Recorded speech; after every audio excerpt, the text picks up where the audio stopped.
सभी को नमस्कार है, सभी को अभिनंदन है। कैसे हैं सभी लोग? उम्मीद करते हैं सभी लोग अच्छे हैं और जीवन का आनंद ले रहे हैं। तो हम लोग जैसा कि इस सीरीज में बात कर रहे हैं, ये है एपिसोड नंबर 27। तो 27 एपिसोड में हम लोग पिछले एपिसोड में स्टॉक्स के बारे में बात की थी। इस एपिसोड में फिर से हम लोग स्टॉक्स के बारे में बात कर रहे हैं, क्योंकि stocks create wealth, stocks wealth बना करके देते हैं। और अगर आपको एक बार स्टॉक्स ट्रेड करना आ गया तो समझिए कि आप एक ट्रेडर के जीवन में जो है कि आप एक अलग मुकाम हासिल करते चले जाएंगे।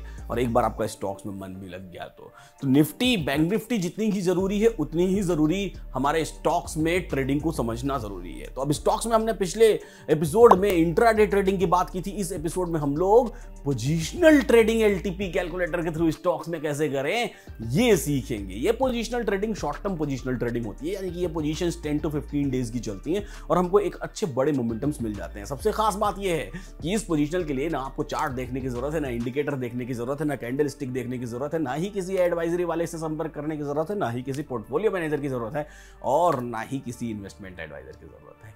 आप सिंपली इसको देख सकते हैं, आप एनालाइज कर सकते हैं, और एनालाइज करने के बाद खूब सारी प्रैक्टिसेस करने के बाद अपने पोर्टफोलियो के अकॉर्डिंग अपने पोर्टफोलियो में स्टॉक्स को ऐड कर सकते हैं।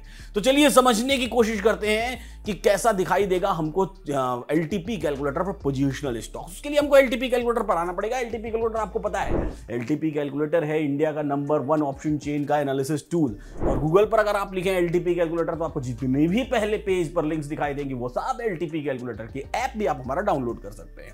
अब चलते हैं, समझने की कोशिश करिएगा। ये हमारा ऑप्शन चेन दिखाई दे रहा है। इसी ऑप्शन चेन में मैंने पिछले एपिसोड में आपको बताया था कि यहां पर ये होम बटन है। इस होम बटन पर आप क्लिक करिए। इस होम बटन पर जैसे ही आप क्लिक करेंगे वैसे ही आपको यहां पर बहुत सारे लेफ्ट साइड में टैब्स दिखाई देने शुरू हो जाएंगे। इन्हीं टैब्स में से मैंने आपको पिछले वीक में iDaddy पिक्स के बारे में बताया था पिछले एपिसोड में। इस एपिसोड में इन्हीं टैब्स में से मैं आपको बताने वाला हूं iDaddy swing. iDaddy swing positional stocks के लिए एक बेहतरीन एनालिसिस टूल है। यहां पर आप एनालाइज कर सकते हैं। तो जैसे ही आप iDaddy स्विंग पर क्लिक करते हैं, याद रखिएगा पोजीशनल ट्रेडिंग है, ऑप्शन चेन के थ्रू है। तो पहले 15 दिन हम लोग इनिशिएट करते हैं ट्रेड, और बाकी बचे हुए मंथ के 15 दिन हम लोग ट्रेड की प्रॉफिट बुकिंग करते हैं। यानी कि बाद के 15 डेज में हम अवॉइड करेंगे नए ट्रेड्स को इनिशिएट करना। फर्स्ट 15 डेज में हम नए ट्रेड्स इनिशिएट करने की कोशिश करेंगे पोजीशनली। एक बात मैं आपको बता दूं, अगर आप कैश सेगमेंट में ट्रेड कर रहे हैं तो आप स्टॉक को खरीद के होल्ड भी कर सकते हैं, लेकिन आप बेच के होल्ड नहीं कर सकते। अगर आप फ्यूचर में ट्रेड कर रहे हैं तो आप खरीद के और बेच के दोनों तरीकों से होल्ड कर सकते हैं स्टॉक को। तो चलिए, जैसे ही मैंने यहां पर क्लिक किया तो आज तारीख है 5 नवंबर, और आज के दिन मैं शूट कर रहा हूं। और जब मैं शूट कर रहा हूं इस समय में पोजीशनली फर्स्ट 15 डेज है मंथ के, तो पोजीशनली मेरे पास 2 स्टॉक्स ऐसे आ रहे हैं जो पोजीशनली बाइंग के लिए कैपेबल में हैं, और ऐसे हमारे पास 1 2 3 4 5 और 9 स्टॉक्स ऐसे हैं जो बेरिश दिखाई दे रहे हैं। तो बेरिश वाले सिर्फ फ्यूचर के लिए हैं। ये वाला सेगमेंट अगर ये वाला सेगमेंट है तो ये सिर्फ फ्यूचर या फिर पोजीशनल राइटिंग के काम आएगा। ऑप्शन बाइंग करके हम होल्ड कर नहीं सकते, तो फ्यूचर या फिर पोजीशनल राइटिंग। ये वाला सेगमेंट आपका कैश, फ्यूचर और साथ ही साथ ऑप्शन राइटिंग। ऑप्शन बाइंग नहीं, याद रखिएगा, हम बाय करके ऑप्शन होल्ड नहीं करते हैं। तो ऑप्शन बाइंग नहीं, ऑप्शन राइटिंग, कैश, फ्यूचर और ऑप्शन राइटिंग के काम आएगा। तो चलते हैं, हमारे पास 2 स्टॉक्स हैं। पहला अपोलो टायर। अपोलो टायर को समझने की कोशिश करेंगे। यहां पर आपके WTT WTB का भी ज्ञान काम आने वाला है, याद रखिएगा। अपोलो टायर पोजीशनल में हमको ये जीरोस ज्यादा ध्यान देने की जरूरत नहीं। हां, बहुत ज्यादा है, पूरे लाइन से पड़े हुए तो ठीक है। यहां पोजीशनल में 1 2 3 है तो ठीक है, चलेगा, कोई दिक्कत वाली बात नहीं है। पोजीशनल में देखना क्या होता है हमको समझने की कोशिश करिएगा। पोजीशनल में हमको यहां पर ओपन इंटरेस्ट से काम है, वॉल्यूम से काम नहीं है। OI वाला कॉलम ही काम करता है पोजीशनल में, वॉल्यूम से कोई लेना देना नहीं है, क्योंकि वॉल्यूम होती है इंट्राडे, ओपन इंटरेस्ट होता है पोजीशनल। वॉल्यूम और ओपन इंटरेस्ट होता क्या है, इसके लिए ऑलरेडी कई सारे वीडियोस हैं। हाउएवर मैं अपने तरीके से आपको जरूर एक बार वीडियो बना के बताऊंगा कि कैसे काम करते हैं। इस बार समझने की कोशिश करते हैं हम लोग कि सबसे बड़ा ओपन इंटरेस्ट कॉल साइड में या फिर सबसे बड़ा ओपन इंटरेस्ट पुट साइड में ही हमारा रेजिस्टेंस होता है। साथ ही साथ जो हमने ये फीचर बनाया एलटीपी कैलकुलेटर पर कि उसके सेकेंड हाईएस्ट जब इंपैक्टफुल होता है तो येलो कलर क्रिएट कर देता है, ये हमारे लिए बहुत मायने रखता है। ये हमारे लिए बहुत मायने रखता है। अब यहां पर आप देखेंगे तो यहां पर हमको highest open interest put side में 233 का दिखाई दे रहा है 380 पर, और ये अपने आप में क्या है, सपोर्ट है। ठीक है, इसी तरीके से highest open interest call side में ये 233 सपोर्ट, कॉल साइड में 889 ये अपने आप में रेजिस्टेंस है। तो 390 की स्ट्राइक प्राइस पर रेजिस्टेंस, 380 की स्ट्राइक प्राइस पर सपोर्ट। अगर ये अपने आप में अच्छा ट्रेड होता, अच्छा है कि नहीं वो तो हम बाद में बात करेंगे, अगर अच्छा है तो हमारे पास टोटल लगभग 10 रुपीज के आसपास का मूवमेंट है, 10 से थोड़ा ज्यादा, लगभग 12-13 रुपीज का मूवमेंट है। 10 से ज्यादा कैसे है वो भी मैं बताऊंगा। लेकिन अभी हमारे सामने एक सवाल है, हम वॉल्यूम की बात कर नहीं रहे, ये सिर्फ open interest weak towards bottom है, यानी कि 370 पर शिफ्ट होने की तैयारी कर रहा है। तो सबसे पहला और सबसे बड़ा सवाल, हम ये वीडियो शूट कर रहे हैं 5 नवंबर को, क्या 5 नवंबर से पहले, क्या 5 नवंबर से पहले, 5 नवंबर से पहले इस मंथ की एक्सपायरी में ये ओपन इंटरेस्ट इस जगह पर था? अगर इस जगह पर रहा होगा इसका मतलब ये यहां से यहां आया है। अगर यहां से यहां आया है तो हमारे लिए डरने वाली बात नहीं है। लेकिन अगर ये यहां से यहां जा रहा है, 233 से 214 की तरफ जा रहा है, तो ये हमारे लिए खतरनाक है भाई। याद रखिएगा, यहां पर सिर्फ हम ओपन इंटरेस्ट को ही देख के वीक टुवर्ड्स टॉप या वीक टुवर्ड्स बॉटम तय करते हैं, यहां पर वॉल्यूम का कोई काम नहीं है। अगर आप बाइंग कर रहे हैं तो ये ओपन इंटरेस्ट का वीक टुवर्ड्स टॉप होना ये हमारे लिए फायदेमंद है, हमारे फेवर में है। लेकिन इसका वीक टुवर्ड्स बॉटम होना हमारे फेवर में नहीं है, ये खतरनाक है। तो इसको आपको जाके हिस्टोरिकल डेटा में देखना पड़ेगा कि 370 की स्ट्राइक प्राइस पर जो ये ओपन इंटरेस्ट है, क्या ये पहले था या नहीं था। चलते हैं यहां से हिस्टोरिकल डेटा में, हम सेम स्टॉक ले लेते हैं अपोलो टायर। यहां से अपोलो टायर 38 नवंबर की एक्सपायरी, हमको देखना पड़ेगा डे 1 से, या इसी के पीछे चलते चलते हैं, फ्राइडे के पहले थर्सडे को पहुंच जाते हैं और एक टाइम सेट कर लेते हैं, मान लीजिए 1:15 बजे देख रहे हैं थर्सडे। जी हां, 380 पर ही ये अभी भी ओपन इंटरेस्ट है और ये वीक टुवर्ड्स बॉटम है। अच्छा, तो हमको एक दिन और पहले चलना पड़ेगा, यानी कि फर्स्ट को पहुंचना पड़ेगा 1:15 बजे। ध्यान से देखिएगा, अपोलो टायर, ये बड़ी मजेदार चीज हमको इत्तेफाक से मिल गई, कोइंसिडेंटली मिल गई। देखिए वो क्या है, अपोलो टायर, इसका जो ओपन इंटरेस्ट कॉल साइड का हाईएस्ट है वो 390 पर है। जो पुट का ओपन इंटरेस्ट है ये देखिए 350 पर पहले था, ये यहां से वीक टुवर्ड्स टॉप होकर के 220 पर दिखाई दे रहा है ओपन इंटरेस्ट। कॉल का open interest weak towards top दिखाई दे रहा है, यानी कि 370 पर पहले से ओपन इंटरेस्ट नहीं था। इस दिन में अब हमको आगे देखना पड़ेगा, इसकी थोड़ी और तफ्शीश हमको करनी पड़ेगी, है ना। तो हम लोग चलते हैं यहां पर और थोड़ा सा आगे देखने की कोशिश करते हैं। 3:15 पर दिन में क्या हुआ है, अपोलो टायर 3:15 पर यह ओपन इंटरेस्ट 370 पर वीक टुवर्ड्स टॉप हो गया है। यह बहुत बढ़िया बात है, ये हमारे फेवरेबल है। 2 तारीख को अब हमको सुबह सुबह चल के देखना पड़ेगा, ये पूरी की पूरी इन्वेस्टिगेशन ही हमको इसी तरीके से करनी पड़ेगी। हमको पता करना पड़ेगा कि क्या ये 270 से आया है या 270 पर जा रहा है। 370 से मॉर्निंग में फिर से अपोलो टायर का ओपन इंटरेस्ट 350 पर ही दिखाई दे रहा है मॉर्निंग में। उसके बाद आफ्टरनून में देख लेते हैं 10:24 पर, सुबह सुबह और 380 पर। यानी कि इस बात से क्या तय होता है, इस बात से यह तय होता है कि जो अपोलो टायर हम आज देख रहे हैं इसमें ओपन इंटरेस्ट कभी 270 पर गया ही नहीं था। यानी कि यह सपोर्ट अपने आप में कमजोर है। अगर कमजोर नहीं होता, ये यहां से यहां जा नहीं रहा होता, तो इसके एक्सटेंशन ऑफ सपोर्ट पर, यानी कि इस 546 की वॉल्यूम पर क्लिक करके हम एक पोजिशनल बाइंग करते 390 तक के लिए। यानी कि इसकी कमजोरी और मजबूती का पता लगाना पड़ेगा हमको।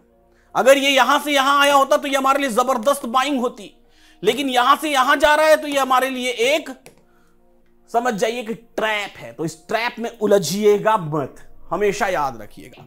मैं आपको एक स्टॉक दिखाता हूं जिसमें मैंने खुद ने पर्सनली पोजीशन ली हुई है। इस स्टॉक का नाम है फेडरल बैंक। फेडरल बैंक में चलते हैं, फेडरल बैंक को देखते हैं। फेडरल बैंक ये आज 5 नवंबर की डेट में आप देखेंगे तो इसका हाईएस्ट ओपन इंटरेस्ट 140 पर दिखाई दे रहा है पुट साइड में, और कॉल साइड में हाईएस्ट ओपन इंटरेस्ट 150 पर दिखाई दे रहा है। 100-150 रुपए के स्टॉक में आपको ये 10 रुपए का मूवमेंट दिख रहा है। क्या सवाल क्या है कि क्या फेडरल बैंक पहले कभी आई थी 140 पर, और जब आई थी तब उसका ओपन इंटरेस्ट कैसा था? चलते हैं हम लोग यहीं से पीछे और इसी मंथ की फ्राइडे वाले दिन पहुंच जाते हैं, यानी कि 27 अक्टूबर 10:15। ध्यान से देखिए 27 अक्टूबर 10:15। अब समझिए, देखिए यहां पर बाजार को 140 की स्ट्राइक प्राइस पर हाईएस्ट ओपन इंटरेस्ट है। ये आपको जरूर वीक टुवर्ड्स बॉटम दिखाई दे रहा है, लेकिन इसी दिन में दिन बीतने के साथ साथ जब मार्केट नीचे आया तो इसका वीक टुवर्ड्स बॉटम का परसेंटेज कम होता चला गया, यानी कि ये वीक टुवर्ड्स बॉटम से स्ट्रांग होने की कगार पर आ गया। दिखाता हूं मैं, ये देखिए समय देखिए 1:15, 140 ये वीक टुवर्ड्स बॉटम देखिए अब एकदम लाइट हो गया येलो कलर, यानी कि इसका सपोर्ट स्ट्रांग होता चला जा रहा है 140 पे। रेजिस्टेंस 150 पर ही है, 150 पर बड़ा मूव दिखाई दे रहा है। मार्केट 140 पर चल रहा है, एंट्री 138.30 के आसपास से है और 130 से एक्सटेंशन ऑफ रेजिस्टेंस अभी आ नहीं रहा है, जब आएगा तो देखा जाएगा। हाउएवर मिनिमम 10 रुपए का मूव हमको यहां पर दिखाई दे रहा है। इसी फेडरल बैंक को हम पीछे चलते हैं, उसी पर्टिकुलर दिन पे देखने की कोशिश करते हैं कि ये फेडरल बैंक जिस दिन हम लोग यहां देख रहे हैं हिस्टोरिकल डेटा में 1:15 पर 27 अक्टूबर को, उसी 27 अक्टूबर को ये देखिए, ये 27 अक्टूबर है, ये फेडरल बैंक है। 27 अक्टूबर को भी इसने 138 के आसपास का लो लगाया है, ये यहां से आपको दिखाई देगा। और 27 के बाद अगले दिन का जब ट्रेड हुआ है तो उस दिन भी यही लगभग 137 138 के आसपास का लो लगाया है और मेरी बाइंग पर्सनली 138.30 138.40 के आसपास है। अभी ये स्टॉक 143 चल रहा है, ऑलरेडी मुझे 5 रुपए के आसपास मिल रहा है, 5 रुपए के आसपास मिल रहा है। और आगे चल के मेरी एक्सपेक्टेशन इसमें 150 तक की है कि 150 तक ये स्टॉक पहुंच जाएगा। तो ऐसे कई सारे मौके आप ढूंढ सकते हैं और स्टॉक्स में ट्रेड करने के लिए शून्य जैसा ब्रोकरेज प्लेटफॉर्म होना भी जरूरी है, क्योंकि ब्रोकरेज बहुत इंपॉर्टेंट पार्ट है। ये मैंडेटरी है, लगना ही लगना है। जैसे आप सड़क पे गुजरते हैं तो टोल आपको देना है, तो देना ही देना है, आप उससे स्किप नहीं कर सकते, बच नहीं सकते। इसलिए हमको हमेशा ऐसी ब्रोकरेज कंपनी ढूंढनी चाहिए जो ऑथराइज्ड हो, सेबी से रजिस्टर्ड हो, साथ ही साथ जिसमें सबसे कम ब्रोकरेज लगे। तो शून्य जो मैंने ढूंढा हुआ है, शून्य में कैसा है कि ब्रोकरेज जीरो होती है, जितने भी चार्जेस लगते हैं वो गवर्नमेंट के चार्जेस लगते हैं। क्लियरिंग टैक्सेस लगेंगे आपके, trading platform national stock exchange के चार्जेस लगेंगे, एक्सचेंज चार्जेस जिसको बोलते हैं, सेबी के चार्जेस लगेंगे, टैक्सेस लगेंगे, लेकिन ब्रोकरेज जीरो लगेगी। इसके कारण जो ओवरऑल ब्रोकरेज होती है शून्य में वो एकदम कम हो जाती है। शून्य सेबी से रजिस्टर्ड भी है। शून्य की खास बात क्या है?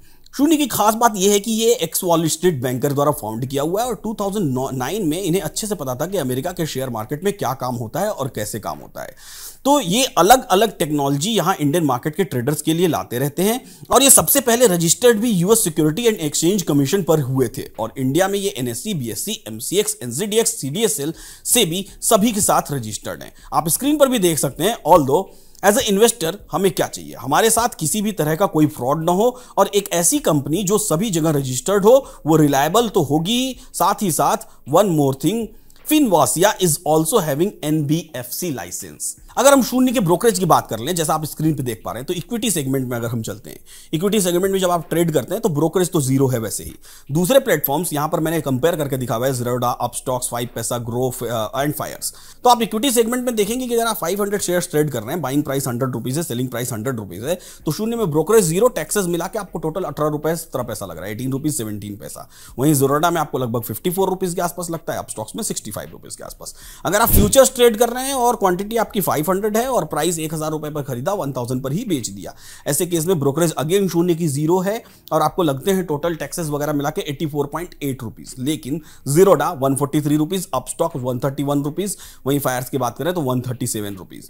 इसी के साथ ही अगर आप ऑप्शन सेगमेंट की बात करें, ऑप्शन में कोई आप प्रीमियम खरीद रहे हैं, क्वांटिटी आपकी 500 है, प्रीमियम प्राइस 500 बाइंग है, 100 रुपीज बाइंग और 100 रुपीज सेलिंग है, ऐसे केस में आपको शून्य में ब्रोकरेज अगेन जीरो 0, लेकिन यहां पर आपको टोटल कॉस्ट आ रही है शून्य में 89 रुपीज, गवर्नमेंट के चार्जेस मिलाकर के जीरोडा में 139, अपस्टॉक्स में 136। तो ये क्यों इतना कम हो रहा है? क्योंकि इन्होंने अपनी ब्रोकरेज जीरो कर ली है, तो आपको सिर्फ और सिर्फ टैक्सेस लग रहे हैं। हाउएवर, अगर आपको अपना डीमेट अकाउंट खोलना है तो आपको पूरी जांच पड़ताल करनी चाहिए और फिर ही अपना डीमेट अकाउंट खोलना चाहिए। कभी भी किसी पर भी भरोसा मत करिए, मेरे ऊपर भी भरोसा मत करिए, किसी पर भी भरोसा मत करिए। आप अपनी जांच पड़ताल करिए, आप अपने एंड से उसके रिव्यूज पढ़िए और अकॉर्डिंगली ही अपने डीमेट अकाउंट प्रोसेस करिए। हाउएवर, वो मेरा खुद का अपना पर्सनल टारगेट है और वो मेरी खुद की अपनी पर्सनल ट्रेड है। ये मेरी कोई आपके लिए इन्वेस्टमेंट एडवाइस नहीं है। फिलहाल अगर आपको खुद को ट्रेड करना है तो आपको खुद को इसको एनालाइज करना आना चाहिए। इसको एनालाइज करने के लिए आपको क्या करना पड़ेगा? सीखने के लिए आपको या तो हमारी कम्युनिटी ज्वाइन करनी पड़ेगी, वहां पर ढेर सारे पोस्ट मार्केट एनालिसिस से वीडियो और ऐसे वीडियोस हैं। आपको हमारा YouTube चैनल सब्सक्राइब करना पड़ेगा, बेल आइकन प्रेस करना पड़ेगा, क्योंकि ये सीरीज में ऑलरेडी मैं बहुत सारी चीजें ऑप्शन चेन के बारे में बता रहा हूं। इसके अलावा भी मैं लाइव मार्केट में आकर के कई बार बताता रहता हूं। तो ये सब काम आप करेंगे, बाजार में वक्त देंगे, तो धीरे धीरे आपको बाजार समझ आना शुरू हो जाएगा। तो पोजीशनल में और भी कौन से स्टॉक्स आपकी नजर में आ रहे हैं वो कमेंट बॉक्स में इस वीडियो के जरूर बताइएगा। अगर आप चाहते हैं कि आपका बच्चा भी ऐसे स्कूल में पढ़े जहां पर क्लास 6 से ही स्ट्रक्चर्ड फाइनेंशियल एजुकेशन सिखाया जाता है, तो आप वेबसाइट पर जाइए www.daddysinternationalschool.com। ये एक ऐसा स्कूल है, बोर्डिंग स्कूल, वाराणसी से लगभग 35 किलोमीटर दूर चंदौली में, जहां पर फुली एयर कंडीशनड स्कूल एक बेहतरीन माहौल में बच्चों को क्लास 6 से स्ट्रक्चर्ड फाइनेंशियल एजुकेशन सिखाया जाता है सीबीएसई बोर्ड के कैरिकुलम के साथ साथ। अगले साल यानी कि 2024-25 के लिए मिनिमम क्लास 4th के बच्चे का हॉस्टल में एडमिशन शुरू हो चुका है। तो अगर आप चाहते हैं कि आपका बच्चा next year daddies international school में पढ़े, तो फटाफट कॉल लगाइए डैडीज इंटरनेशनल स्कूल के टोल फ्री नंबर पर और अपने बच्चे की बुकिंग इंश्योर करवाइए। फिलहाल आज के लिए इतना ही। इस वीडियो को लाइक करना बिल्कुल मत भूलिएगा, इन्वेस्टिंग डैडी चैनल को सब्सक्राइब करना बिल्कुल मत भूलिएगा, बेल आइकन प्रेस करना बिल्कुल मत भूलिएगा और ऐसे ही सीखते रहना बिल्कुल मत भूलिएगा, ऐसे ही मुस्कुराते रहना बिल्कुल मत भूलिएगा और ऐसे ही जीवन का आनंद लेते रहना भी बिल्कुल मत भूलिएगा। डिस्क्रिप्शन बॉक्स में लिंक है 0 की, वहां पर क्लिक करके आप अपना डीमैट अकाउंट ओपन कर सकते हैं, लेकिन उसके पहले आपको उसके रिव्यूज पढ़ना और उसकी ऑथेंटिसिटी का जांच करना भी ये आपकी जिम्मेदारी है।